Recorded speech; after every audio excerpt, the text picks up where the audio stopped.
Oi, pessoal. Bom dia a todos. Boa tarde, né? Boa tarde. Tudo bom, Maurício? Tudo bem. Como você vai, presidente? Tudo bem, Marília? Tudo bom? Como vai? Tudo bom, João? Doutor João, tudo bem. Tudo bem. Como estamos aí enfrentando a pandemia em São Paulo, Marília? É difícil, né? Bom dia. Ainda mais aqui Boa em tarde. casa, que são 5 crianças, né? Você imagina. Boa tarde. Tudo bom, Boa Maurício? tarde. Eu acho que a gente está tendo algum eco. Algum outro A gente já está ao vivo, pelo que eu estou vendo A aqui. gente está ao vivo já estamos aqui ao vivo e a cores. Ao vivo e a cores. 5 crianças? 5 crianças. Tá. Eu aqui em casa são 2 e já está uma loucura. Eu imagino dessa maneira.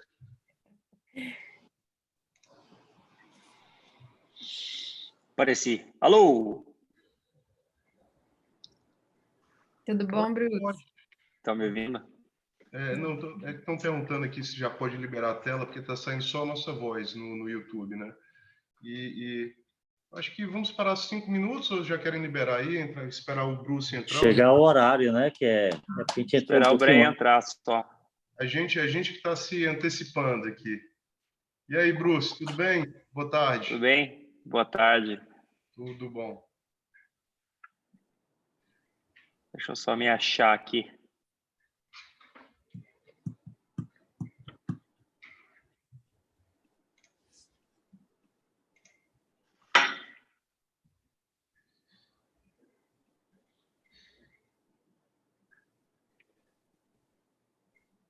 Bom, já que a gente está esperando o Bren, eu vou pegar um cafezinho ali e já volto. Às 3 horas a gente entra aí, tem 4 minutinhos. Beleza. Boa tarde. E aí, ó? Tudo bem, pessoal?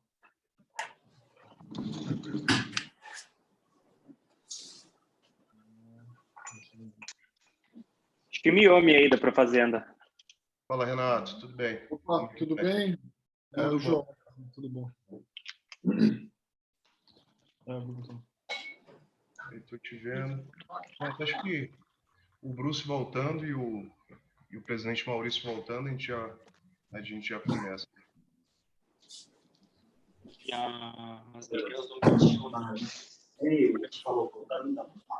Não.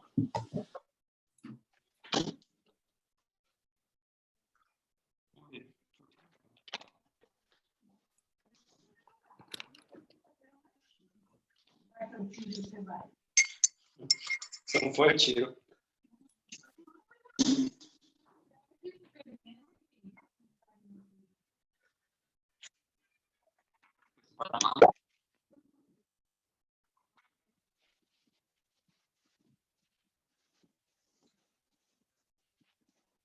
No fim de semana, eu vou dando uma.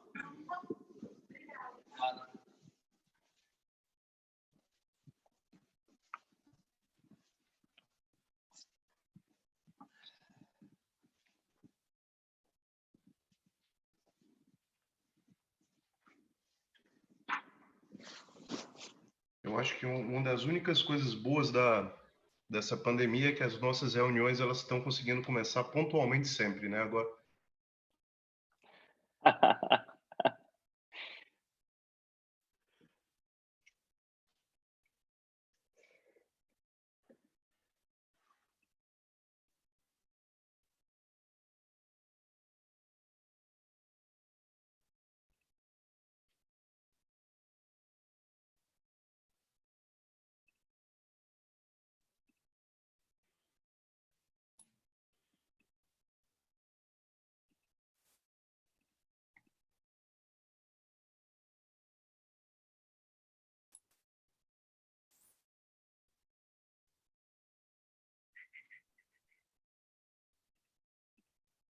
Alô, eu acho que eu caí. Não, Eu estou te ouvindo, Bruce. você tá Então presente. tá tudo certo. É só Boa. Bom, tô pronto aqui, vocês que mandam. o host aqui, que é o pessoal da TI da FEComércio, está liberando agora a tela para gente. Beleza. Pronto. E aí, pessoal, tudo bem? Como é que vocês estão? Agora já estamos todos juntos. Tudo Aqui ótimo. tudo ótimo. Vou começar saudando, Boa então. tarde. Boa tarde a todos. Vou começar Você tá saudando vendo? aqui a nossa dama, Marília Fontes. Bom, tô pronto aqui, vocês que mandam. Obrigado por ter aceitado o convite, Marília. Obrigado, Bruce, também, por ter aceitado o convite, Renato. E boa tarde também, presidente Maurício, para Boa tarde, meu amigo. mais um debate que a gente faz aqui na FEComércio, tá?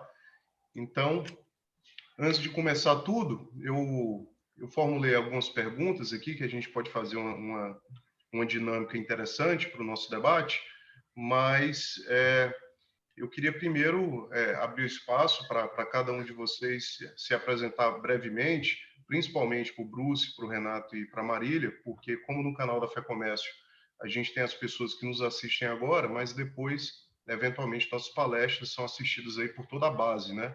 Mais de 150 mil associados aí. Então, eu acho que era importante eles escutarem um pouco quem são vocês, o que vocês fazem, para a gente começar uma dinâmica aqui dos nossos trabalhos.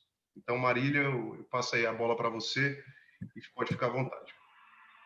Então, primeiro, boa tarde a todos. Obrigada pelo convite. Estou muito feliz de estar aqui, poder bater esse papo com vocês. Eu me chamo Marília Fontes, eu me formei em Economia,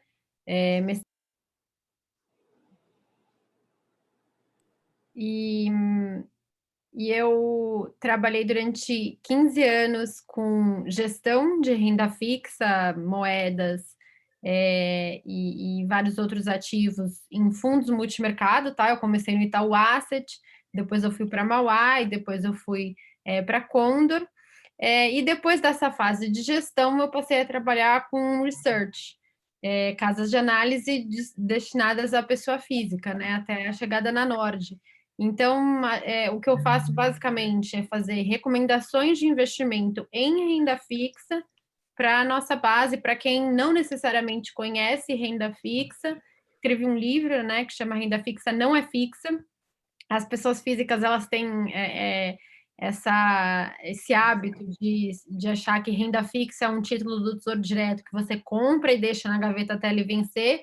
E renda fixa é muito mais do que isso. Renda fixa pode te dar retornos aí tão agressivos quanto retornos de ações.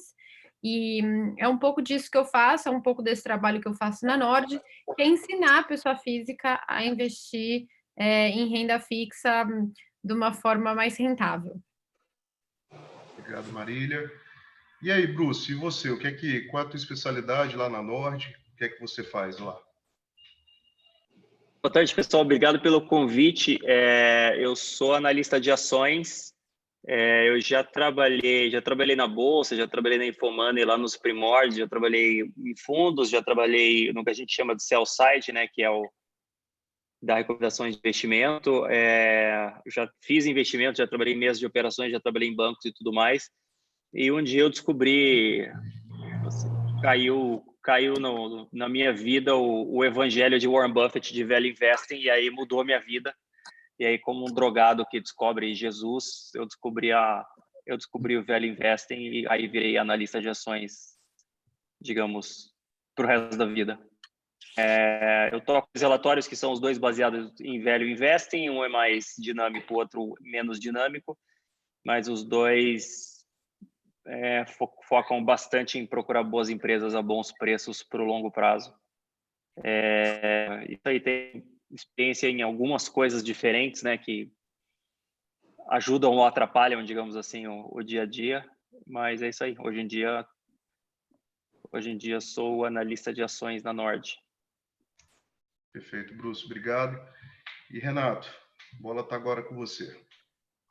Bom, sou sócio da Marília e do Bruce, né? Complementando aí o time, eu olho fundos de investimento, né? Uma indústria que cresce, né? Uma indústria que é muito grande no Brasil. E eu também tenho uma experiência no mercado de 15 anos, então eu passei por corretoras, passei por assets, passei por research independente. Então, acompanhei muito, tanto do lado da asset quanto do lado da distribuição dos fundos, o que fazer, né, o que olhar para selecionar os melhores gestores.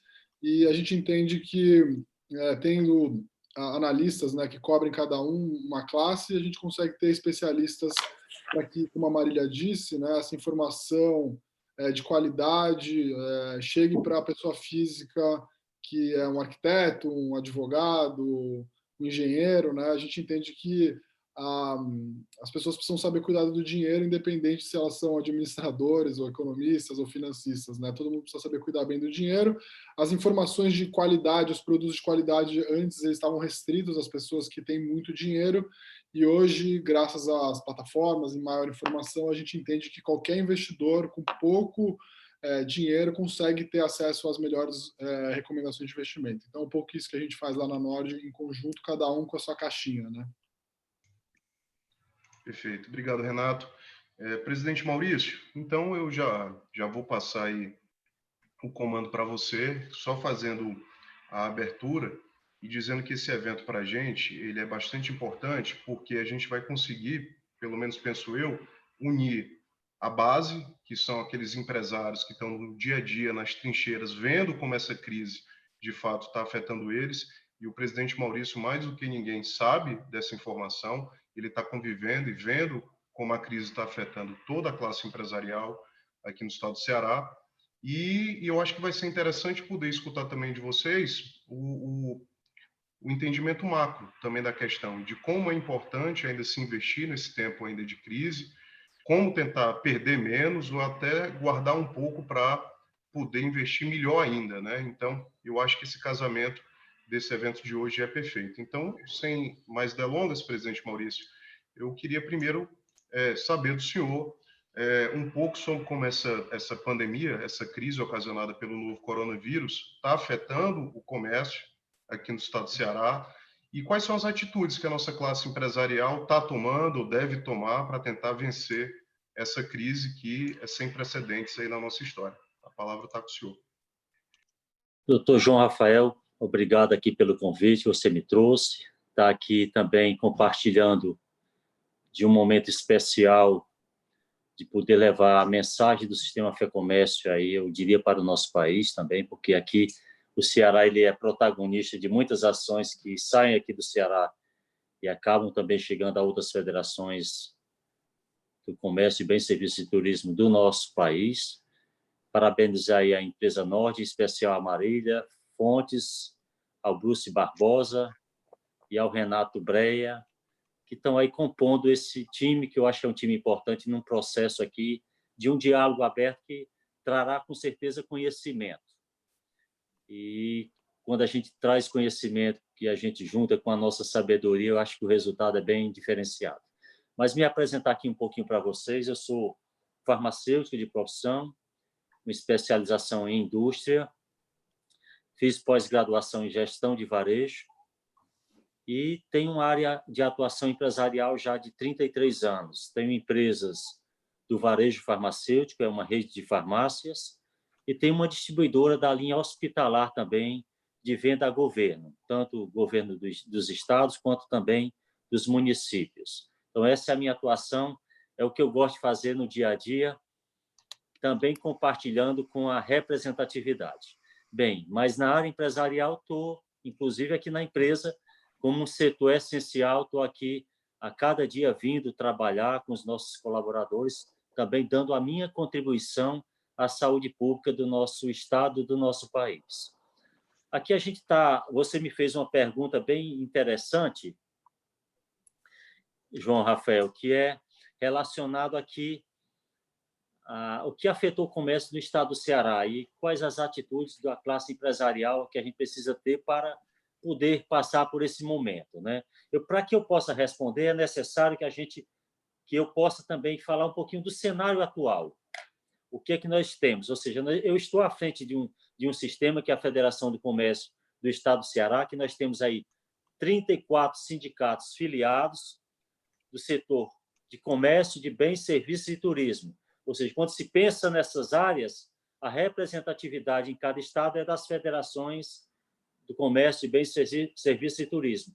E dentro da federação nós temos também duas outras instituições que fazem parte do contexto da representatividade e das ações que uma é do lado social, que é o SESC, e o outro é o SENAC do lado da formação profissional. O SESC ele atua para a sociedade, principalmente para a nossa base de colaboradores das empresas, na área da saúde, da educação, da cultura, do lazer e da assistência também. Então, nós temos toda essa área de atuação que traz um benefício muito grande com ações junto à sociedade. Falo isso porque, dentro desse contexto, também a área empresarial ela acaba também sendo fortalecida por essas ações. Temos o IPDC também, que é o Instituto de Pesquisa, que dá suporte a termos também normativas e pesquisas que possam nos estar mostrando como está o mercado, como está, por exemplo, o humor do empresário. E nesse momento de pandemia, nós temos feito muitas pesquisas para nortear, inclusive, o diálogo com o governo. E nós estamos aí dentro de um grupo de trabalho, de uma comissão, eu diria, de um comitê, que traz esse olhar de aprofundamento num momento tão especial que a gente precisa da contribuição do sistema. Então, hoje nós temos aí vários decretos que foram instituídos dentro do Estado do Ceará, o primeiro no dia 20 de março, ou seja, nós estamos aí completando 2 meses, do qual, por esse isolamento social, muitos estabelecimentos que a gente pode dizer aqui não essenciais estão aí sem poder estar praticando aquilo que é a essência do comércio, que é o conectar pessoas. E essa conexão ela vem também de uma conexão com os fornecedores. E quem está praticando isso no dia a dia, quando isso é tirado de si, de poder praticar isso, claro que causa uma angústia muito grande. E essa angústia nós estamos vendo em toda a nossa base empresarial, porque nós fizemos uma pesquisa que diz até que 60% dos pesquisados empresários das mais diversas áreas de atuação querem voltar a trabalhar. Essas pesquisas, inclusive, são colocadas dentro desse grupo de trabalho para que a gente possa nortear o diálogo com o governo. Nós estamos, então, dentro de um grupo de trabalho que norteia esse processo da volta à retomada. Estamos dentro de um outro comitê que tem aí 28 instituições do Estado discutindo as condições hoje mais focado na área da saúde e mostrando qual é o poder do comércio aqui no Ceará. Nós representamos quase 70% do PIB e quase 50% dos empregos formais dentro do Estado. Isso é algo muito impactante e que também, por nós termos aí hoje quase 72% dos estabelecimentos fechados para a prestação desses serviços, o impacto no trabalho ele é muito grande. Nós já temos uma gama de desempregados dentro do comércio, mesmo com as normativas que vieram do governo federal de proteção ao emprego, mas esses impactos eles chegam e acabam também trazendo realmente aí um desconforto, porque muitos empresários não puderam manter aquilo que a gente diz melhor, que é o seu quadro de trabalhadores, ou seja, quadro de colaboradores, que é o que é de mais importante dentro de uma empresa, que diz respeito à cultura da empresa. E você desestruturar esse mecanismo de uma maneira como está acontecendo com esse tempo já prolongado, isso traz realmente uma grande preocupação para essas instituições que representam aqui a área empresarial. E aqui no Ceará é algo diferente. Nós conversamos abertamente entre as instituições, nós estamos aprendendo também a conviver e a dialogar e a levar as nossas propostas para o governo e discutir, muitas vezes até com as bancadas estaduais e federais, de forma conjunta, para que a gente possa, com a união, ter mais força nesse processo de diálogo. Esse é algo que tem sido muito constante e de muita atuação dentro do nosso Ceará. Aqui, voltando aqui também para alguns setores que, por exemplo, mesmo estando abertos, eles estão tendo um impacto negativo. Ou seja, o fechado, você não tem a possibilidade de vender os seus produtos, a não ser que você utilize de ferramentas virtuais ou aplicativos que possam ser feito a venda através de delivery. Então, nós temos aqui esses impedimentos, mas mesmo assim, por exemplo, um setor que está aberto, como, por exemplo, frigoríficos e casa de carne, estão tendo um impacto negativo. Por quê? Porque restaurantes estão fechados, a grande maioria, nós temos hotéis fechados, pousadas que compram realmente uma quantidade bem maior desses setores. Então, a cadeia em si acaba sendo diminuída. Voltando também, o dinheiro circulante tem sido menor, isso acaba impactando. E quanto mais tempo isso passa, mais realmente a gente vê uma queda nas vendas dentro de todo o contexto do comércio de bens, serviços e turismo aqui dentro do Estado. Quando se fala aí de um setor como turismo e eventos, o impacto ainda é bem maior, porque esses, com certeza, por conta da questão da própria população estar sendo aí colocada em isolamento, eventos maiores, qualquer coisa que se aglomere, há uma proibição por conta dos decretos. E até mesmo há um medo generalizado. Isso a gente tem tocado, inclusive, na questão da saúde pública, porque há uma preocupação em você não ser acometido do Covid-19, mas, ao mesmo tempo, com o isolamento, as pessoas acabam se sentindo aprisionadas. Isso reflete, inclusive, na sua imunidade, na saúde mental, na saúde espiritual, e isso também nós temos também levado esta preocupação dentro das nossas reuniões. Aqui eu estou seguindo aqui um roteiro para que eu possa realmente passar qual é o sentimento que nós temos. Porque quando nós sentimos, nós conseguimos passar com mais, eu diria, inteireza aquilo que a gente tem de melhor. Então, dentro desse grupo de trabalho, nós estamos aí buscando medidas para poder amenizar e trazer esse retorno o mais breve possível. Mas aqui colocando praticamente isso. Para que a gente possa retomar, existem algumas premissas da saúde, uma que é principal, que é o número de óbitos serem constantes e em queda por 14 dias. Então, isso trará um impacto realmente que é preocupante para a gente nesse momento. Vocês têm aí acompanhado o noticiário nacional e, no momento, nós estamos muitas vezes em crescimento. Então, há uma preocupação para que isso realmente possa ser feito. Campanhas, principalmente de educação à população, para que ela possa permanecer em casa, mas um permanecer com saúde, um permanecer com seus cuidados também de higiene, porque é isso que a gente tem que buscar para poder minimizar justamente esta proliferação que está acontecendo aqui no nosso estado, principalmente nas cidades, onde a população de mais baixa renda tem sido acometida com um processo muito mais avançado do que quando começou dentro desta epidemia aqui no estado. Então, é uma preocupação isso que a gente vem trazendo para as autoridades sanitárias. E para que a gente possa contribuir com o comércio, nós criamos alguns mecanismos nossos internos para poder trazer a esta retomada. Nós criamos uma cartilha que, inclusive, o doutor João Rafael tem contribuído muito e atualizado bastante com questões tributárias, questões trabalhistas, econômicas, para poder realmente trazer ao empresário um norte no dia a dia de onde ele pode estar buscando informações e poder aplicar no seu dia a dia de uma forma correta. Trouxemos também para a classe empresarial algumas atitudes que a gente busca trazer, que é o que o empresário precisa ter nesse momento? Paciência, primeiro.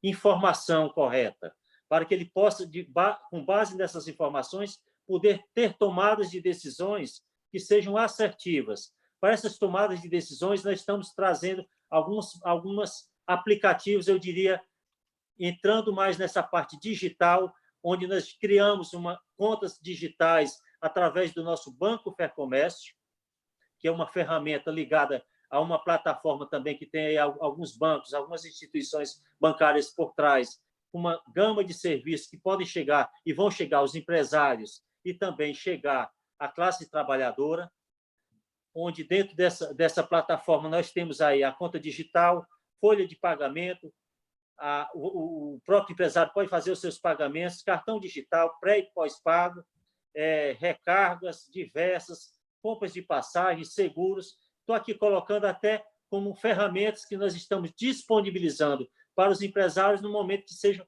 necessários. É um pacote de serviços de apoio a esta retomada. Estamos trazendo também um marketplace que já tem um nome que é Tá Fácil Comprar, já registrado, que está aí para dar o apoio como shopping virtual para o empresário poder colocar as suas lojas e seus produtos em disponibilidade para a clientela. Então, são serviços que a gente tem implementado para poder trazer realmente ferramentas nesse momento de retomada. Um outro programa que a gente também está trazendo é o programa de gestão para a retomada. Tudo isso que nós estamos aqui colocando são parcerias que nós estamos fazendo. Por exemplo, o programa de gestão para a retomada, ele une o SENAC Ceará ao IXL Center, que é de Boston. Então, nós temos aí uma plataforma interativa online que está sendo lançado para a área empresarial, onde tem 2 módulos. O primeiro módulo são 7 ciclos, onde tem a gestão para a retomada, onde nós temos a parte de estratégia, mercado, marketing e vendas, operação, financeiro, cenários e avaliação. É uma plataforma virtual que dá para você, com o auxílio dos nossos gestores e também tendo por base os nossos professores como mentores, com mentorias para poder orientar e acompanhar estes empresários e as suas empresas, juntamente com o seu time, poder fazer toda esta orientação nesse momento que nós estamos tendo de desafios. Dentro desse processo, o módulo 2, ele traz uma transformação para a retomada, que são 3 ciclos. Como liderar na crise, transformação na prática, métodos e ferramentas de transformação, tudo isso com webinários, com mentorias, com uma biblioteca também por trás, uma biblioteca virtual do SENAC, uma certificação também da nossa instituição. Então, é isso que a gente está buscando trazer nesse momento para poder dar a oportunidade da representatividade e ferramentas também para que o empresário possa estar tendo o apoio dessa federação. De antemão, assim, essas seriam as minhas palavras. Eu acho que já até ultrapassei o meu tempo. É isso, presidente. A gente agradece, na verdade, sua colaboração. E o que a gente pode observar aí, Marília, que eu já vou passar a palavra para você, é que essa crise, na verdade, ela é uma máquina de moer micro e pequenos negócios, né? Assim, o que a gente está observando aqui e esse drama que o presidente Maurício estava relatando e essas ações que a FEComércio estão tomando é exatamente para tentar conter, em grande parte, essa situação dramática que a gente está vivendo aqui. O que a gente está vendo são micro e pequenos negócios fechando diariamente e sem perspectiva. Recentemente, a gente viu o decreto do governo federal que tentou aí colocar como atividade essencial barbearias, salão de beleza, etc. Isso gerou uma discussão muito grande, se era válido, se não era válido. Não nos parece que é válido, em virtude da liminar que existe no STJ sobre o tema, mas uma coisa é certa. Se você pensar no micronegócio como um salão de beleza, como foi o caso da atividade essencial, esse negócio é um negócio que ele não está só em pausa, ele está impossibilitado de faturar e não vai nunca recuperar esse faturamento que ele está perdendo agora.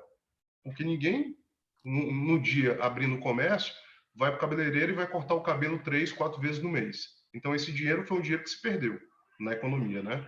Então, em virtude disso, o que eu queria saber de você é que, tendo a Selic aí aos 3%, podendo chegar a 2,5% até o final do ano, o Brasil ainda é o país dos rentistas ou isso acabou? Isso é passado?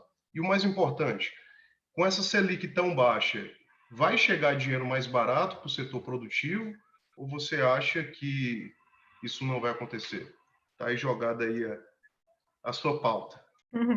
É um tema bem difícil esse, assim. Primeiro, o Banco Central, ele é sensível, né, a tudo que está acontecendo, ele percebe que é uma situação muito difícil, um mar aí nunca antes navegado, e não por outro motivo, a gente está com uma Selic tão baixa. Os impactos dessa crise na economia, como você mesmo disse, são brutais, né? Como o próprio presidente disse, são muito expressivos, é uma receita que não volta, e ao contrário de muitas das crises, a gente não sabe como ainda a gente vai sair dessa, né? Não é uma crise num setor específico, é uma crise que pega todo mundo.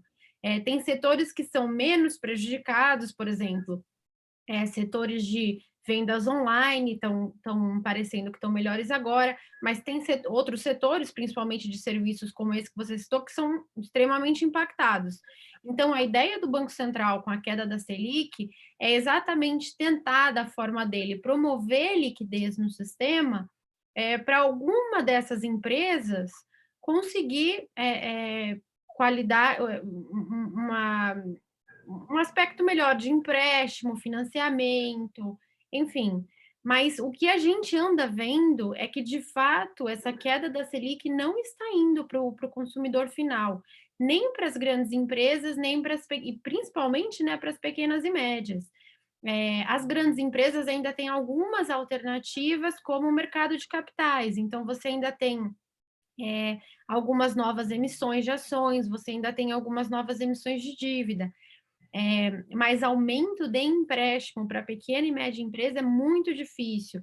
Os próprios bancos do sistema financeiro que são mais voltados a crédito para pequenas e médias empresas, eles já estão sofrendo bastante dificuldade com o aumento de inadimplência. Então, dificilmente as medidas do Banco Central de liberar compulsório, de evitar que rolagem de empréstimo seja penalizada no rating, para poder, para que isso não impacte no resultado e o banco role os empréstimos. Dificilmente essas medidas vão significar novos empréstimos ou mais empréstimos. Muito provavelmente isso só vai significar para quem já tem alguma condição de financiamento, conseguir pelo menos postergar as parcelas para o futuro. Mas, infelizmente, a gente não está conseguindo ainda, eu não vi nas medidas, né, nem do Banco Central, nem do governo, nenhuma medida que dê realmente sustentabilidade para esses pequenos negócios. Eu acho que a gente vai ver, infelizmente, muitas empresas passando por bastante dificuldade e, inclusive, aquelas empresas que não tinham uma posição um pouco mais sólida de caixa, até pela própria natureza do negócio, enfim, vão ser as que mais vão sofrer, tá? Essas que trabalham um pouco mais alavancadas, com menos caixa, vão sofrer mais sim. Eu não vejo, por enquanto, a queda da Selic se transformando aí em aumento da carteira de crédito, como aconteceu, por exemplo, na crise de 2008. A crise de 2008, a gente teve os bancos públicos como provedores aí do crédito para ampla população, né, para empresas, enfim, para pequenas empresas, médias empresas e pessoas físicas. Nessa crise, infelizmente, os bancos já estão numa situação um pouco mais delicada, o próprio governo já está numa situação muito delicada de dívida, né? Inclusive, a reforma da Previdência veio exatamente para isso, para resolver um problema muito grande que a gente tinha de dívida. Então, a gente não tem espaço fiscal, não tem espaço de juros, e também o próprio setor bancário se protege mais nessa hora. Então, eu tenho poucas esperanças. Só adicionando uma coisa, na contramão, né, a gente viu uma notícia que impactou bastante o mercado essa semana, foi um possível aumento da CSLL dos bancos, né? Ou seja, o governo está querendo buscar quer buscar de alguma maneira, né, receita, né? E os bancos perante a sociedade, né, sempre tiveram essa pecha de ser os maus da história, né? Porque os lucros são muito altos e tudo mais. Então, assim, na contramão, o governo está indo tentar buscar, obviamente, novas fontes de receita, né, aumentando impostos, só que se fizerem isso com os bancos, você vai diminuir ainda mais a oferta de crédito, né? Quando a gente precisa de mais oferta de crédito, o Senado vai tentar buscar uma conta aumentando impostos e o reflexo disso vai ser, na verdade, menos oferta de crédito, né? Então, assim, só para você ter uma ideia de como o governo não sabe, às vezes, quer dizer, na maioria das vezes não sabe o que está fazendo, né? A questão é o seguinte, né, Renato? Essa conta ela vai ter que chegar, né? E ela vai ter que ser paga por alguém. E assim a história nos mostra que essa conta ela só é geralmente paga através da criação de novos impostos, de novos tributos, né? Então a questão fiscal do país ela é dramática, né? Assim, tá todo mundo junto nesse barco. E assim, a gente pensar que uma vez vencido o vírus, vamos supor esse ano, e próximo ano a gente tem um desafio fiscal, é realmente preocupante o que está por vir. E na nossa área, a gente tem observado muito isso, tá? A quantidade de projetos de leis que estão tramitando no Congresso, que são claramente populistas e perigosíssimos para todos nós. O presidente Maurício, a gente atuou muito fortemente para a aprovação da Lei da Liberdade Econômica, né, que foi ano passado. E uma das grandes vitórias da Lei da Liberdade Econômica era a interferência mínima do Poder Judiciário nas relações econômicas, do Poder Legislativo, etc. e tal. E o que nós observamos agora aqui nesse período de crise, como está todo mundo sendo afetado, está sendo a destruição das liberdades das pessoas, principalmente da liberdade econômica, e o mais alarmante é que é sempre ao som de estrondosos aplausos, né? Porque as pessoas estão sendo impactadas. Então, falando sobre o banco, estava tramitando um projeto que proibia colocar as pessoas no SPC e Serasa. Aí eu me perguntava, quando eu li aquele projeto, qual é o banco que vai querer emprestar dinheiro para uma pessoa sabendo que não vai poder negativar se a pessoa for inadimplente? É um negócio que realmente não faz sentido, né? Fora a legislação, então, decisões judiciais que estão concedendo compulsoriamente descontos em determinados serviços que são prestados, como, por exemplo, mensalidade. Foi promulgada agora uma lei aqui no estado do Ceará que deu, de forma linear, 30% de desconto para as pessoas para os alunos, uma vez que eles não estão em sala de aula. Bom, 30, por que não 40, por que não 50, por que não 70, né? E isso é mais preocupante ainda, porque se acontecer no setor, qualquer setor pode ser afetado. Então, é um momento, do ponto de vista jurídico e da liberdade econômica, realmente perigosíssimo que a gente está passando. Mas, para não deter aqui o microfone, eu já vou te fazer uma pergunta, Bruce, porque como você aqui, dos analistas, é o nosso Buffett brasileiro, é isso? Então, você que mexe com as ações, então, e as boas ações, sendo que comprar ação é comprar empresa, né, Bruce? Quem é a pessoa que vai querer comprar uma empresa no cenário desse que a gente está vivendo? Ainda vale a pena investir na bolsa? Ainda vale a pena comprar ações de empresas? E a outra pergunta é, será comprar ação hoje o único investimento ou não? Existem outras situações que a gente também pode avançar? Eu acho que comprar ações não é o único investimento nunca, né? Você sempre pode ter um portfólio diversificado, fundos, ações, renda fixa, e é sempre bom, né? Justamente porque nem todo mundo consegue ou tem a fortaleza psicológica para ter um 100% do seu portfólio em ações. Na verdade, é um negócio bem raro. Eu acho que sim, eu acho que ações são para a vida toda, ações são para sempre. É só perguntar para algum empreendedor de sucesso no Brasil, alguma família empreendedora que tem negócios há muito tempo no Brasil, se eles estão vendendo os negócios deles e estão migrando para Miami ou alguma coisa assim, ou se eles estão colocando todo o dinheiro deles no CDI, né? Obviamente não. Quem tem uma empresa que não é negociada em bolsa, né, o cara não vai vender a empresa só porque a gente está passando por uma dificuldade passageira assim esse ano, né? A gente estava quase, o país estava quase decolando e a gente teve a pandemia. Então, acho que não faz sentido. A forma de pensar na bolsa é a mesma, né? A gente compra boas empresas para o longo prazo. Então, na verdade, esse momento que a gente está passando é um momento ótimo, né? As ações, os preços das empresas estão muito mais baratos do que estavam no começo do ano.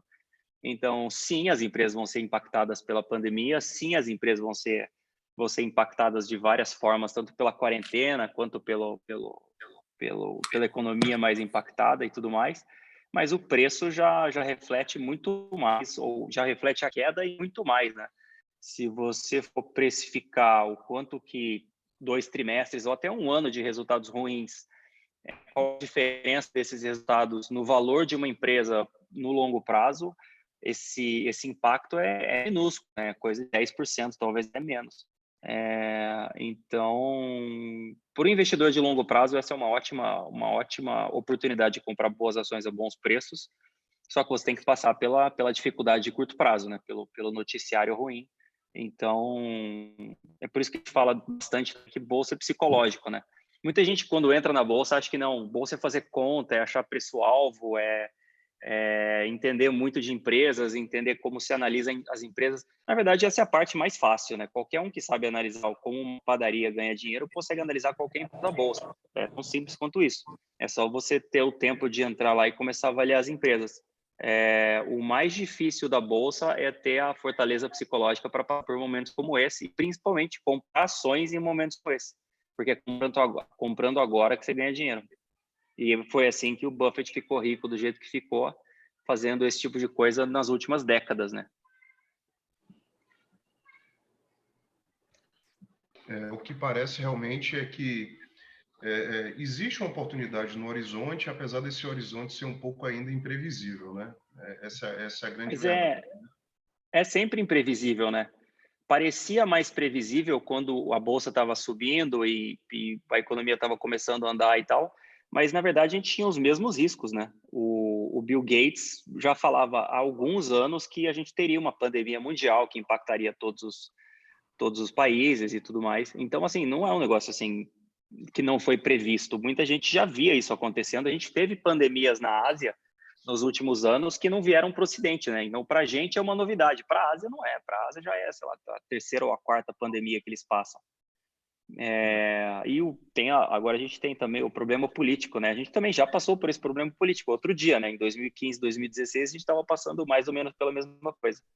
Então, sempre quando a gente está passando parece que é novo, mas nunca é novo, né? Sempre você consegue achar algum período na história que você consiga fazer uma comparação, né? Mas é assim, tipo, é porque os jornais focam muito no curto prazo, então sempre parece que o mundo acabou, né? Quando a bolsa cai, parece que a bolsa vai cair para sempre, quando a bolsa sobe, parece que a bolsa vai subir para sempre. Mas os riscos sempre existem, os riscos estão aí, são os mesmos de sempre. Eu, inclusive, acho que é muito mais arriscado toda essa injeção de liquidez que os bancos centrais e os governos estão injetando nas economias mundiais do que a pandemia e a quarentena em si. Esse é um problema que ainda não aconteceu, né? Ele acabou aumentando nesse período de quarentena global aí, mas pode ser um problema gigantesco lá na frente. Ele já existia antes da pandemia, então, assim, o risco continua, é que o pessoal parou de falar dele. Para os economistas de plantão, né, aquela tese da dívida soberana ilimitada vai ser colocada à prova, né, agora, porque o Estado vai emitir dinheiro, dívida do jeito que for, e quem é que vai cobrar, ou enfim, né? São cenários ainda imprevisíveis. Agora, esse money rain que você fala aí realmente parece ser algo realmente preocupante também. Mas seguindo exatamente nessa linha, Renato, eu quero aí passar a bola agora para você, porque como você é o analista responsável por fundo de investimentos, é muito interessante a tua contribuição, porque a maioria das pessoas efetivamente ou não sabem investir ou desconhece por completo como investir, né? Eu lembro demais, eu estou formado há vários anos aí na faculdade de Direito, mas numa dessas pós-graduações eu tive aí o meu primeiro contato com a cadeira de economia e na oportunidade tive um professor que me falou algo que parecia ser totalmente simples, mas me marcou profundamente, que foi o seguinte: Rafael, você passa aí 5 anos na faculdade estudando para fazer direito, mais 2 anos numa especialização, 3 no mestrado, tantos no doutorado, e aí para fazer o quê? Para ganhar dinheiro e entregar na mão de uma pessoa que tu não conhece, não sabe o que ela faz, não conhece ela, e confiar que ela vai escolher a melhor forma para aplicar o teu dinheiro. Isso parece uma loucura, não? Parecia ser um negócio assim tão simples, mas é uma realidade clara, né? E eu acho que é uma realidade do brasileiro que somente agora, com essa taxa de juros mais baixo e essa boa informação que a própria internet trouxe, a possibilidade do brasileiro querer sair realmente do bancão, né? Querer sair do conselho do gerente do banco e procurar aí por ele próprio mesmo conselheiros ou estudar um pouco mais para saber aplicar o seu dinheiro e fazer ele trabalhar por ele, né? Como é que os fundos de investimentos, então, entram nessa situação? Queria saber também de ti o que é que você acha dos gestores aqui do Brasil, se eles são bons gestores, se eles estão fazendo um bom trabalho nesse momento aqui, né? Sim. E qual é a perspectiva que você acha também para esses fundos aqui no Brasil em virtude dessa pandemia? Se você acha também se vai ter saques em massa, se não vai ter, enfim, está contigo agora. Acho que você tocou em vários pontos aí muito legais.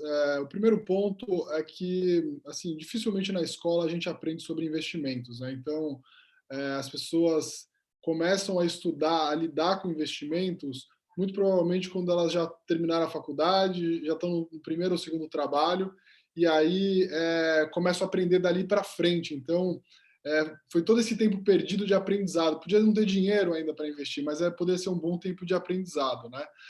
A gente tem que lembrar que até pouco tempo a gente tinha juros muito altos no Brasil, então favorecia até a pessoa que não queria entender sobre investimentos, né? A gente tinha investindo num CDI, né, no teu banco, via, sei lá, um CDB ou um fundo DI mesmo, algo que tinha alto retorno, liquidez, né, segurança, porque era o governo, né, e não tinha oscilação, né, o título ele não oscila, né, o CDI não oscila, ele vai acompanhando. Então, tudo isso, né, contribuiu para que o brasileiro não se importasse tanto em saber investir melhor o dinheiro, né? Procurar fundos de investimento, seja multimercados ou fundos de ações, ou investir em ações diretamente.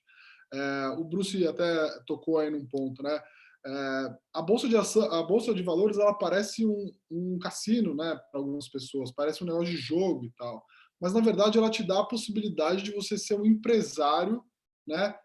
Com pouco dinheiro, nas melhores ações do Brasil, nas melhores empresas do Brasil, né? Você pode comprar com muito pouco dinheiro participações nas maiores e melhores empresas do Brasil. As empresas que conseguem se listar na bolsa geralmente são essas, né?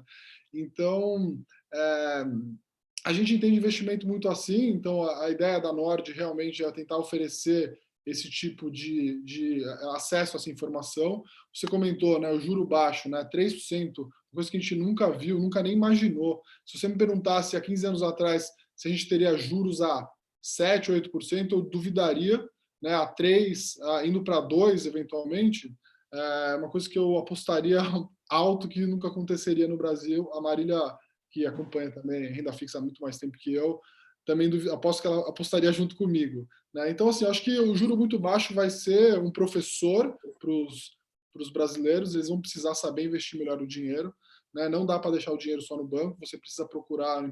Eu digo que o primeiro passo é você abrir conta numa corretora independente, porque lá você consegue ter acesso a um universo muito maior de produtos, né, de bons investimentos. E aí, respondendo a sua outra pergunta, eu acho que sim, no Brasil a gente tem uma oferta muito boa de bons gestores, tá? Se comparado ao resto do mundo. É claro que o mercado de capitais brasileiro ainda é pequeno, né? A Bolsa no Brasil ela é pequena, poderia ser muito maior, a gente poderia ter muito mais empresas, se não fosse a burocracia, os custos, Brasil, né? A gente poderia ter empresas listadas menores, até, bom, enfim, vocês devem acompanhar aí no Ceará, vocês devem ter uma série de empresas de grande sucesso que eventualmente poderiam ter captado dinheiro via bolsa, e a gente gostaria de investir nessas empresas, porque com certeza são empresas dominantes aí. Mas eu acho que um caminho muito bom de você começar a investir é, primeiro, né, procurar uma informação de qualidade, é essa a proposta que a gente tem lá na Nord, né? Falar com o público, falar com advogados, né, como falar a sua linguagem também, que não é um financista. E através de fundos ou através de investimentos diretos, né, o Bruce recomenda ações para você investir diretamente. A Marília recomenda títulos privados de boas empresas, ou até tesouro direto para você investir, ou você pode escolher fundos de investimento, que é você delegar uma parte da sua gestão para um especialista, um cara que faz isso há muito tempo, tá?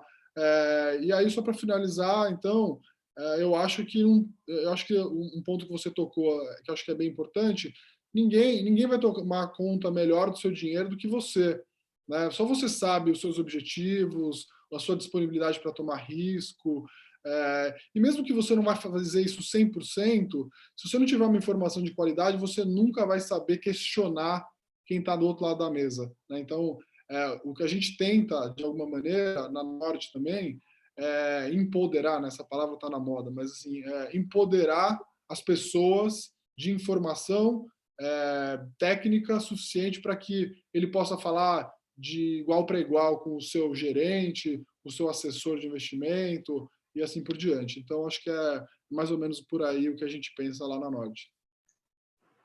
Perfeito, Renato. Presidente Maurício, vamos colocar aqui um pouco de pimenta aqui no nosso debate agora, né? Porque hoje pela manhã eu estava numa reunião do CESA, que é o Centro de Estudos de Sociedade de Advogados, uma entidade do Brasil inteira, né? e aí a gente discutindo sobre a abertura da atividade dos advogados, que era atividade essencial, etc. E aí, Bruce, eu abri aqui meu aplicativo da minha corretora e a bolsa estava lá derretendo, né? Putz, o que aconteceu, né? O que está acontecendo hoje? Mais uma, né? Na hora que eu vi lá, ministro da Saúde demitiram. Rapaz. E aí, tá, continuei meu trabalho, aí estava falando no WhatsApp, tal, com um amigo, aí um amigo veio falar no WhatsApp, né? O André, inclusive, está assistindo a gente. Rafael, muda o nome dessa live de hoje e coloca: o Brasil não é para amadores. E aí, presidente, o Brasil é para amador mesmo? Como é que a gente combate o coronavírus e o corona política com corona economia? Como é que está a nossa vida aí? O que é que a gente espera aí dessa crise? Você está vendo aí, você colocou hoje uma situação política, o quanto ela interfere no mercado, o quanto ela mexe com o mercado, né? E isso não é de agora. Nós estamos vendo aí grupos políticos se degladiando, buscando seu espaço e que não pensam realmente no país. Isso é notório, que é mais algo reforçando a questão do ego, a questão de espaço, e que o que é mais importante para o nosso país, que seria a estabilidade, num momento tão desafiante quanto esse, é deixado de lado. São pontos de vista que não se chega no diálogo, a se achar saídas, cada um quer fazer a sua gestão achando que está certo no seu caminho, não há cooperação. Eu acho que esse momento, eu tenho dito aqui, acho que até coloquei nas minhas falas iniciais, que o grande aprendizado desse momento é podermos avançar na cooperação. Isso nós estamos fazendo na prática. E isso poderia ser um exemplo para os governos. O que a gente observa é que há hoje uma disputa por uma próxima eleição que está aí muito próxima, já para acontecer, e jogaram para o momento da saúde pública e o momento do país essa discussão, do qual não se chega a um entendimento, nem em pontos relacionados até mesmo à condução da própria pandemia, do qual aí nós temos aí disputas até por protocolo.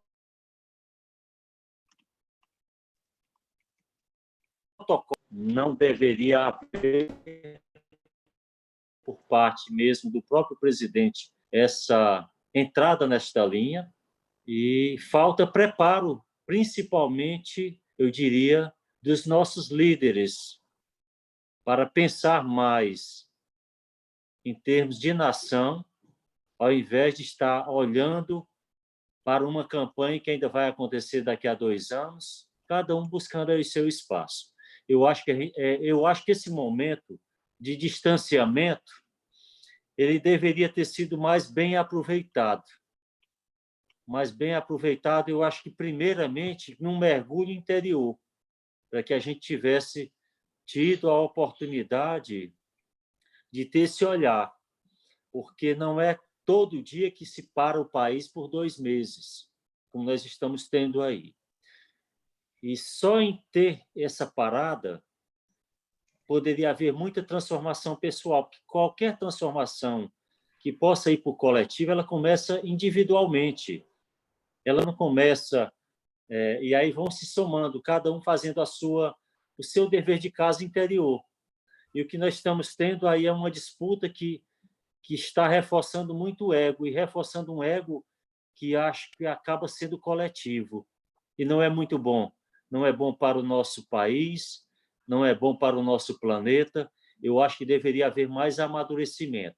E quando você fala aí que essa área econômica não é para amadores, aqui no nosso país, principalmente, porque nós temos aí a cada dia situações que as regras, por exemplo, se a gente for olhar aqui para a área tributária, muda sem que a gente tome conhecimento. A gente faz um negócio, uma operação, numa condição, quando olha, com pouco tempo ela muda. E aí você trazer para a seriedade que o país poderia ter, e ser até exemplo Aí é como é que se poderia estar trazendo investimentos que pudessem ter realmente uma segurança. Então, vocês que lidam aí no dia a dia estão vendo isso, nós que estamos aqui também numa gestão de uma federação, estamos vendo isso no nosso dia a dia.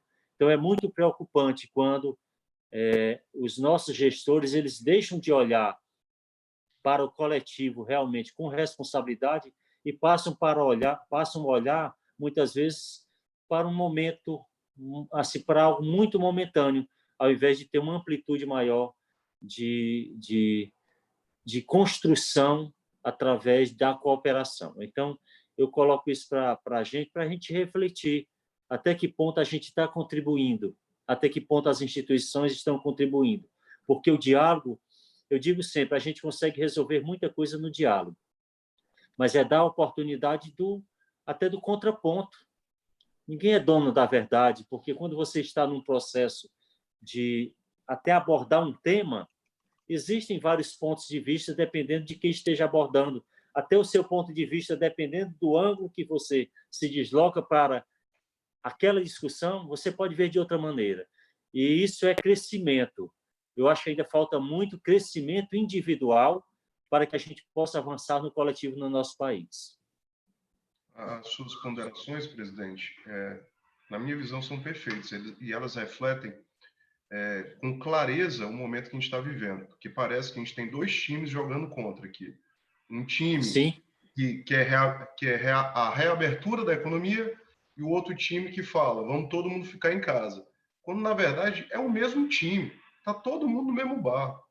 Se esse navio aqui afundar, vai todo mundo ficar à deriva, né? Então, quando o senhor fala sobre vamos escutar, vamos tentar refletir, vamos discutir, é exatamente isso, né? Porque parece que está todo mundo dono da sua verdade já e ninguém está aberto ao diálogo, quando na verdade esse é o momento que todo mundo tem que estar aberto para dialogar, né? Não existe Exatamente. fórmula, E não ainda tem mais, não tem nada aqui, né? Existe tentativa, né? Para o bem ou para o mal. com certeza, e ainda mais no momento assim que as pessoas, os governantes, eu estou com o poder na mão, é do meu jeito. Falta para você fazer gestão, inclusive gestão pública, está sendo olhado a liderança ainda no modelo antigo, do qual não há o compartilhamento de ideias, não se coloca no mesmo campo as pessoas, é como se, pela construção que é um cargo, aquilo ali dita a regra. Não se pode ter uma opinião divergente que já não é do time, já não pode estar mais comigo. E quando eu digo isso, não é só no governo federal, não, é no governo estadual, é nos municípios, é de uma maneira geral. E nós temos que avançar realmente na política de uma outra forma. Esse modelo aí, eu acho que era importante se frisar bem.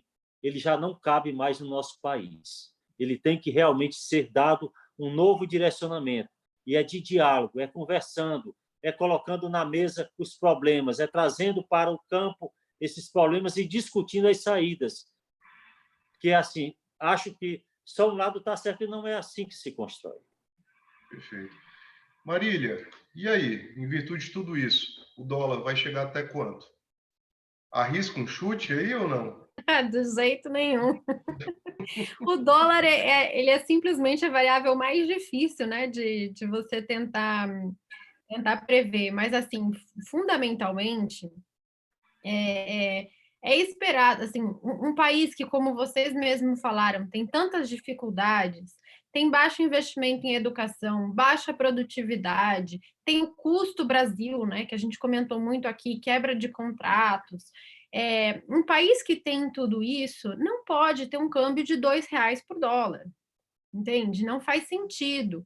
Para você deixar um país como o nosso competitivo, você passa por aceitar uma desvalorização cambial, tá? Então, assim, um país com um fundamento de dívida alta, de descontrole fiscal, de gastos não produtivos, então gasta muito com funcionalismo, gasta pouco com educação, ou então até gasta muito com educação, mas a educação é de qualidade ruim. Um país como esse, uma das saídas é a desvalorização cambial. Então, a nossa desvalorização cambial, ela passa por um fundamento, tá? E isso para dizer que eu não acho que a gente vai ver o real de novo em patamares como 3 ou 4, tá? Eu acho que essa desvalorização veio um pouco para ficar. Eu também não acho que o dólar é muito acima do que está hoje, a não ser que a gente piore muito nas políticas públicas e nos gastos fiscais.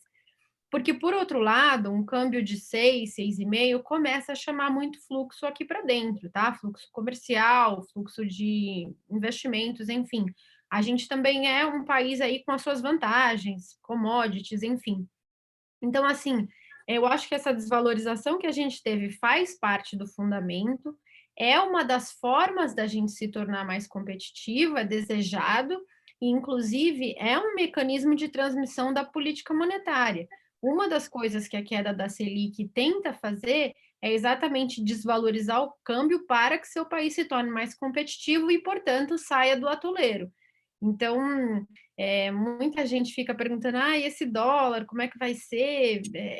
Compro dólar, não compro e tal. Eu acho que esse câmbio mais alto veio para ficar, tá? Perfeito.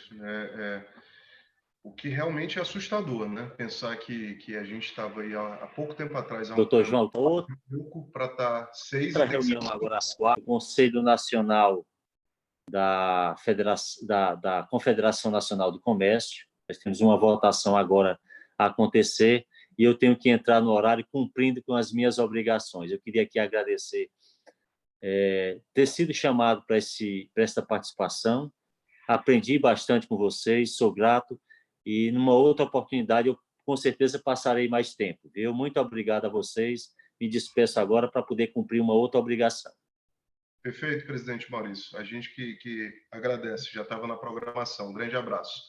Obrigado, a gente valeu. Até às 16 horas, e aí, para a gente aproveitar aqui, Bruce, essa explanação da Marília e que a gente tem que se acostumar ao câmbio, o que a gente queria saber de você agora, inclusive várias perguntas que eu recebi aqui no privado, era o seguinte: e quais são as empresas que vão sobreviver, Bruce? Ou melhor sobreviver, que seria uma oportunidade para tentar se investir nelas? Eu acho que tem muita coisa, né? É justamente esse o trabalho que a gente está tendo agora, e bastante trabalho até, né? Vendo os resultados e vendo qual o impacto da quarentena, o que pode mudar em cada mercado, como as empresas estão lidando com essas mudanças, né? Possíveis mudanças, como isso mudará o mundo a longo prazo, né? Tem muita gente falando que agora o pessoal vai fazer mais home office, vai usar mais a internet, então algumas coisas certamente vão mudar. O pessoal vai pedir mais, vai comprar mais online. Eu acho que tudo isso faz sentido. Acho que são mudanças que já vinham acontecendo, que foram aceleradas por essa crise. E é justamente isso que a gente está atrás. E existem, sim, empresas que vão ser beneficiadas por esse cenário, né? Eu acho que um ótimo exemplo são as locadoras. Assim, é muito... Como é que eu falo? É muito cultural você comprar os ativos ainda, né? Mas assim como a uberização, hoje em dia você tem o Uber, né? Obviamente, que você não compra o carro, você usa um Uber. Você tem o Airbnb, né? Então, em vez de ficar em hotel, você fica na casa de alguém e faz isso online. Então, você tem essa indústria do compartilhamento e as locadoras estão muito bem preparadas para participar disso, né? Então, elas alugam o carro, por exemplo, para os motoristas de Uber, elas alugam o carro para o curto prazo para alguém que, por exemplo, eu não quero ter 2 carros, eu vou ter um só, eu preciso de um carro alguns fins de semana para viajar, então tem uns contratos específicos para isso. Inclusive, tem um contrato que é bem legal, que eles estão tentando crescer agora, que depende de uma mudança de percepção do consumidor brasileiro, que é tipo leasing americano, né? Ao invés de você comprar o carro, você aluga o carro para o longo prazo.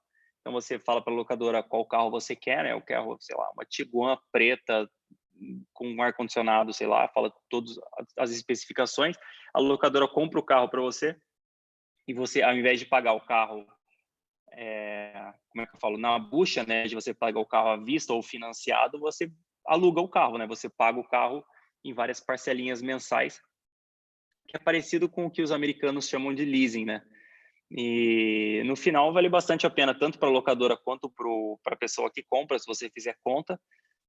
Mas é um negócio que vai que demora até as pessoas se acostumarem, né? Porque ninguém está acostumado a pagar um valor alto pelo carro todo mês. Todo mundo está acostumado a colocar, sei lá, 50, 100 mil reais no carro antecipadamente. Não vem que pagar mensalmente ou pagar de uma vez tem sua relação, né? Só você colocar o dinheiro no tempo, você consegue fazer essa conta. Então, é um negócio que com certeza vai evoluir até aluguel de caminhões. Tem muita empresa que tem a sua frota de caminhões, né, para fazer a sua logística. Talvez alugar esses caminhões seja mais interessante ao invés de ter a frota própria. Muitas empresas já têm a frota para gestores, né, para diretoria, eles têm uma frota. Mas eles podem, mas também tem muitas empresas que têm frota própria, então eles poderiam alugar isso ao invés de ter isso no balanço. E acho que ser bastante beneficiado disso. Claro que estão sofrendo também na quarentena, né? Muito menos do que os jornais publicam, né? Você vê cada absurdo sendo escrito por aí, mas eles podem ser bastante beneficiados mais na frente, pensando que as empresas vão precisar do caixa, então eles têm a frota, eles podem vender essa frota, pegar o caixa e pagar o aluguel mensal, né? E tem muitas indústrias que podem ser beneficiadas também, por exemplo, com o dólar aqui em cima. Eu estava bastante interessado para ver a previsão da Marília aí para o dólar agora, até para eu poder sacanear ela depois quando ela errasse, né? Não, brincadeira. Mas, assim, empresas exportadoras vão muito melhor agora, né? Empresas que têm custos em reais, mas têm receitas em dólar, vão se beneficiar bastante. A própria indústria brasileira pode ficar mais competitiva com a indústria mundial, né? Então, muitos industriais reclamaram desde o Plano Real, né, que o juro no Brasil era muito alto e o dólar era muito baixo, que eles não conseguiam competir lá fora com empresas lá fora. Agora isso mudou, né? Agora o juro no Brasil é tão baixo quanto é no resto do mundo e o dólar é alto. O dólar é muito mais alto do que deveria ser, na minha humilde opinião. Pode ser que ele volte a se ajustar com a inflação aí no futuro, mas a indústria brasileira ficou muito mais competitiva, né? A gente pode ter uma seleção, mais investimentos por aí, né? Claro que não no meio da crise, né? Mas assim, passado esse problema, a gente pode ter uma rentabilidade maior nas indústrias e eles voltarem a investir, talvez uma reindustrialização do Brasil, né? Então toda a indústria que a gente perdeu aí nos últimos, sei lá, 20, 30 anos, a gente pode ter uma, claro que não tudo vai voltar de uma vez, né? Mas a gente pode ter uma pequena recuperação. Se a gente continuar com a política econômica atual, né? Se a gente mudar de volta a política econômica para uma de gastos públicos elevados, aí é Venezuela, né? Mas tem muita empresa que se beneficia, sim, do novo cenário. Claro que com a economia despencando 4%, 5%, 6%, dependendo do economista, a previsão é diferente. Mas, assim, passada a crise, a gente vai ter um cenário um pouquinho diferente, não muito diferente, né? O pessoal gosta de acelerar as coisas, mas as pessoas acabam andando em velocidade menor, mas tem muitos negócios vão se beneficiar, sim. Perfeito, Bruce. Renato, eu tenho aqui uma pergunta que fizeram para você, sendo que eu vou pedir para você responder. E aí, como a gente já está chegando ao final, eu já deixo para você também, depois da pergunta, já fazer suas considerações finais com a seguinte provocação.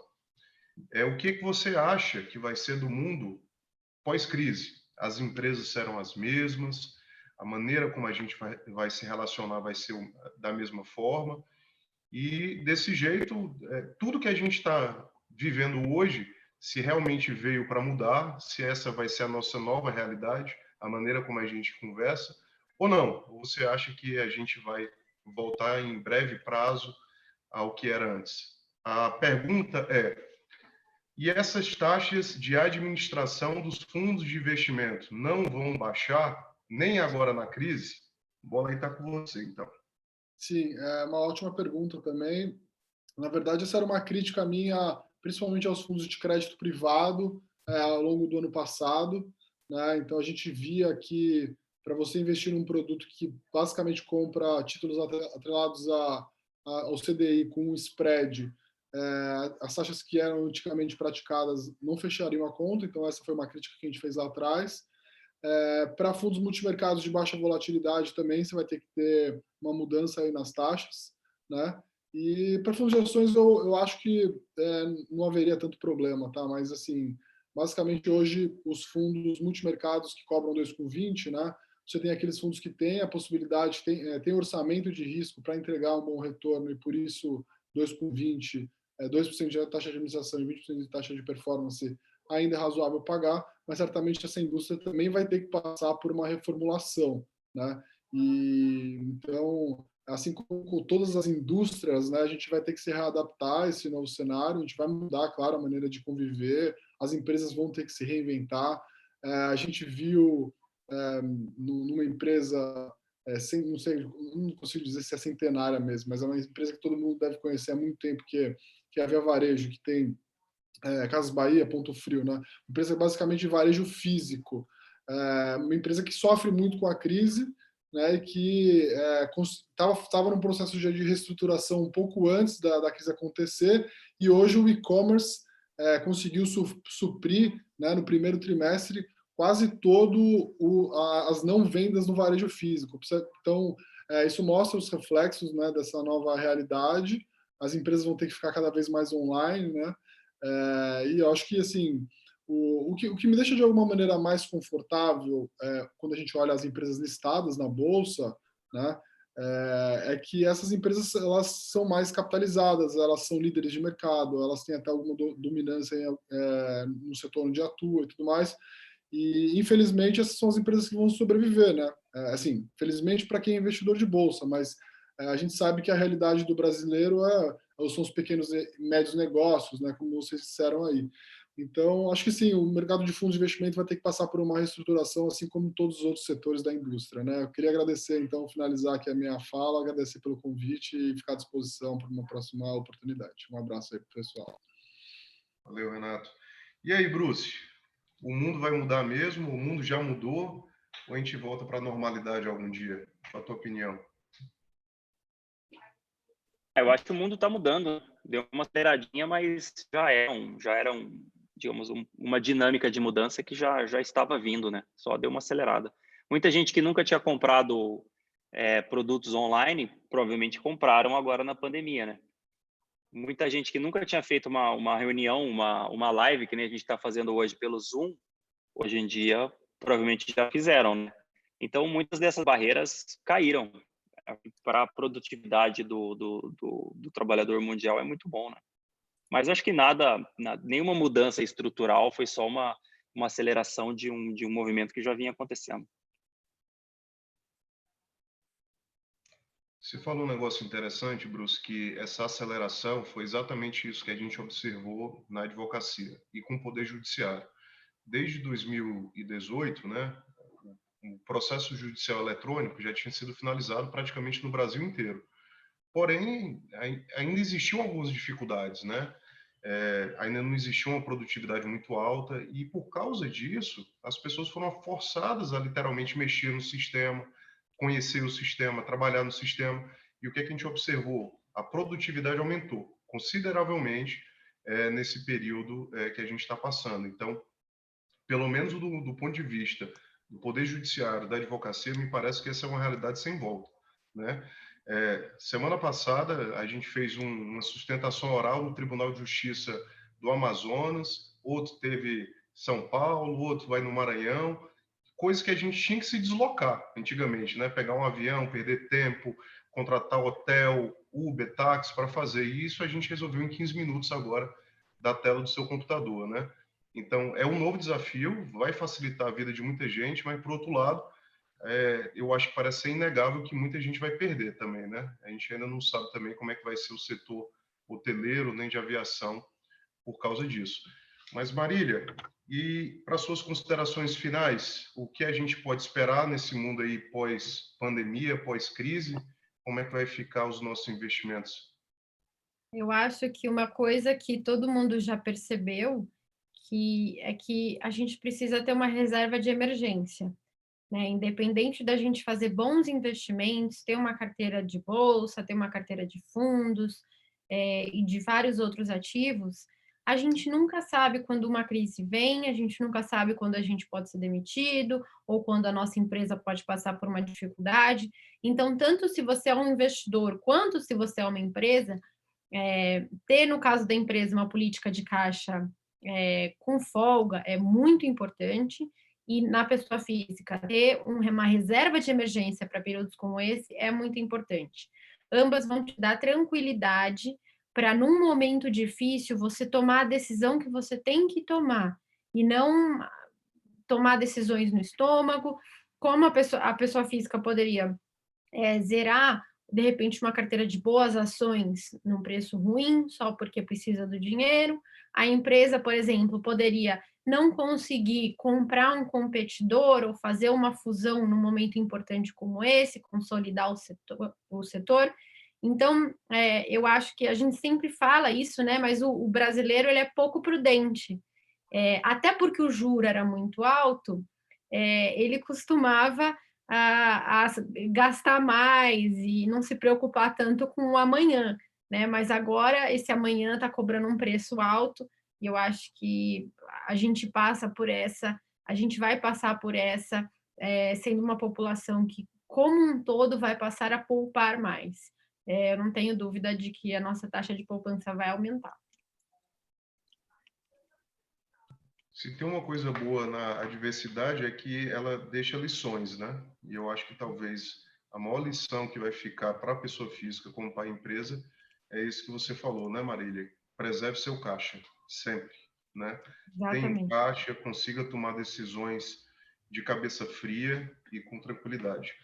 Mas, meus amigos, eu quero agradecer novamente a participação. Eu acho que foi muito bom, assim, realmente a classe empresarial, ela sente falta de poder conversar com analistas que são independentes, que efetivamente não têm interesse em vender o produto XYZ, mas têm interesse em vender o melhor produto, né? E no final das contas, esse é o grande serviço que eu acredito que vocês da Norte fazem, né? Pelo menos eu posso falar de experiência própria, sou assinante, conheço o produto desde quando vocês eram da outra casa, né? Então, já acompanho o trabalho de vocês há muito tempo e só tenho que agradecer. Fico feliz que vocês estão crescendo, mais pessoas estão conhecendo o trabalho de vocês, e o mais importante é que o brasileiro também possa ter a certeza que ele também pode investir melhor, né? Que ele pode não depender exclusivamente das outras pessoas para destinar o fruto do trabalho dele, que no final das contas é disso que a gente está falando, né? Saber aonde a gente vai alocar o nosso fruto do nosso trabalho. Então, eu só tenho a agradecer aos três, muito obrigado, e já vai ficar o convite para quando essa pandemia passar, vocês pegarem um avião, virem aqui para o Ceará, virem para Fortaleza, para a gente tentar fazer um evento igual a esse, sendo que presencialmente, um grupo de empresários. Eu acho que isso nunca vai mudar, não vai ser essa crise, não vai ser nenhuma pandemia que vai mudar isso. Eu acho que o olho no olho, a presença física, tá junto com as pessoas, isso não vai se alterar. Então já fica o convite aí para um próximo bate-papo agora presencialmente. Obrigado, meus amigos. Fiquem à vontade. Um grande abraço. Foi um prazer e com certeza eu também espero para a gente se encontrar aí pessoalmente. Partiu Fortaleza. Valeu, brigadão. Foi ótimo. Partiu. Um abraço. Obrigado. Valeu.